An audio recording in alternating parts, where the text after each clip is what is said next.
Smurf Day is better than Earth Day. Why? Well, to quote Papa Smurf, he said Smurf Day is the Smurfiest day of the year. Enough said. I mean, Earth is not even the earthiest day of the year. Besides the fact, Earth Day just makes me want to scream sometimes.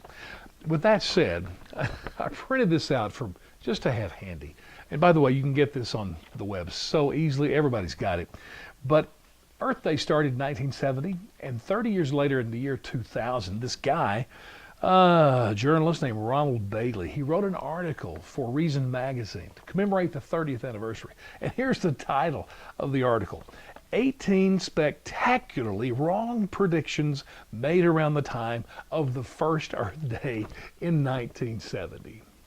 And these 18 are incredible, they're crazy, they're funny. You can't believe it. But let me tell you, these are all by scientists from Harvard, Stanford, some of the great institutions. Even one guy was a Nobel Peace Prize winner for science. And they made predictions like much of the world will starve to death in the next 20 years.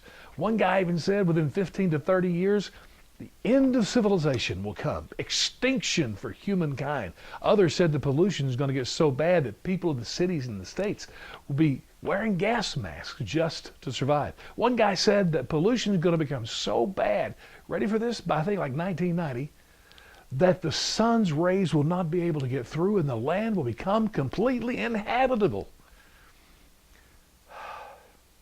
By the way, all of this stuff was to happen even before now.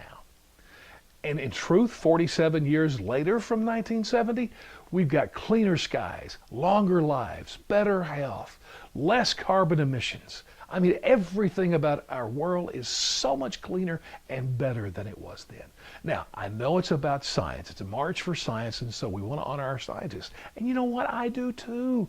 I don't want to belittle the work of scientists. We appreciate their genius. We want them to continue the research and make discoveries, improve technologies all day long. But when it comes to the projections and the politics, that's where they lose it.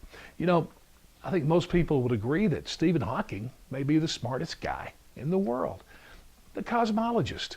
I want him to continue his theorems and to continue his work for as long as he lives. But listen, I ask people all the time, how much information does he really have?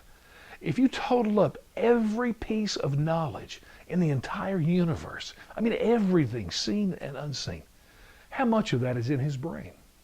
Well, I think even he would say it is so small in comparison to the universe, it's practically nothing. I think he would recognize that, and so do we. So when I hear scientists say that something like climate change is settled, that's hogwash, my friends, just like in 1970. We need to wise up. At least the Smurf Day is a Smurfy day. I just don't know what day that is. Do you?